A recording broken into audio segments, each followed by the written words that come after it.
I'm gonna give y'all this quick story about Jose. Jose was a guy I worked with years ago. He's a welder, right? And I ran into him early at the gas station. Now, Jose come from whatever that town is, country you got to jump the border to come to America. That's where Jose come from. But the way he was explaining to me, like, I don't understand how it worked. Jose said, Gibson, I jumped the border, I walk 2 days. He said wherever he was at, it's not like you can go to the city, the border, and in America, you just jump over and you're free. It's another way you got to come to kind of sneak in, and it's a 2-day journey on foot. That's what he told me. I don't know if he's telling the truth. He said, well, Gibson, first I asked him why. I said, why you just didn't stay over there where you was at? Because a lot of people stay. He said, well, I got tired of not having nothing.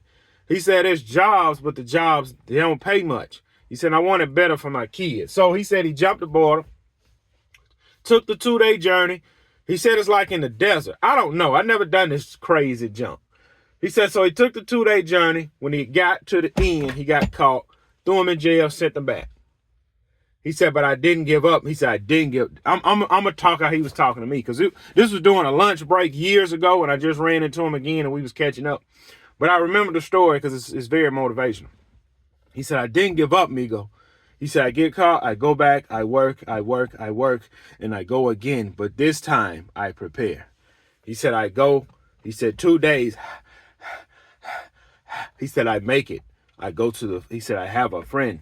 He said, the friend get me job as janitor at the middle school. I said, well, how did you learn English? He said, TV. He said, I watch TV, I learned the language, and little people help me here, there, and I learn. He said, then I go to trade school. Because around this time when Amigo was coming to the United States, there was a lot of community colleges offering 90-day welding certification programs. He said, Migo, I learned 90 days. He said, but I don't go on day 90 for the certificate because I'm immigrant. He said, I'm legal. He's trying to say illegal. He said, I'm legal. He said, so I learned the skill and I go to the job. I work the job, save the money. Work the job, save the money. Work the job, save the money. Work the job, save the money. He said, I rent the bedroom. Save the money, save the money, save the money, save the money, save the money. He said, then I buy the land. He said, I buy the land, I buy the trailer. I bring the trailer, I have the land. He said, I work, I save the money, save the money.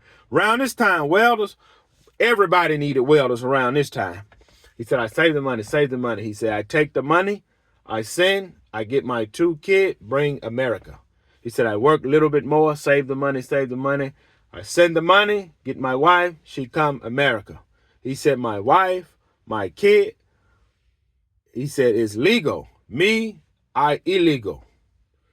I said, and I remember talking to him, I said, man, this was before he got it. Like, now he legal, he got everything straight. Because I remember he was working a job. This happened years ago. Y'all can look it up. It was a company in my town called Signal International. They repair oil rigs. I worked over there like 2 times. Well, 3 times. Well, anyway, they had got a bunch of immigrants. They got a bunch of immigrants working over there, and they was paying them boys $10 an hour, and they was letting them live in the trailers that they had on site. And when all the work was done, they called ISIS and shipped them boys back because they promised everybody a visa. Y'all can look it up. This happened around 2008 or 9, something like that. Y'all can look it up. Well, anyway, he was working with them. And, he didn't get caught. He ended up staying. I say about a couple years later, he ended up getting all this stuff together, whatever. And I was working with him at another job. And I ran into him at the gas station. I said, hey, Migo, how's it going? He didn't really remember me. I said, yeah, man, I work with you, blah, blah, blah. I started talking to him. He said, yeah, my kid, they college, me, my wife, everything good. He said, we bought the house. He said, we buy the house, the acre. He said, I rent the trailer. He said, I put another trailer there. He said, right now, Migo, I buy another small house I rented out. If this man can do all of that to get to America, to be something, to become successful, why the people that's born here can't do it and can't achieve? You want to know why? Because their parents have made it too easy for them, and their parents have given them everything, and then they are lazy. If Migo can do it, y'all can do it. So guess what? Don't call me, ask the bar, nothing. Get it out of the sand. Migo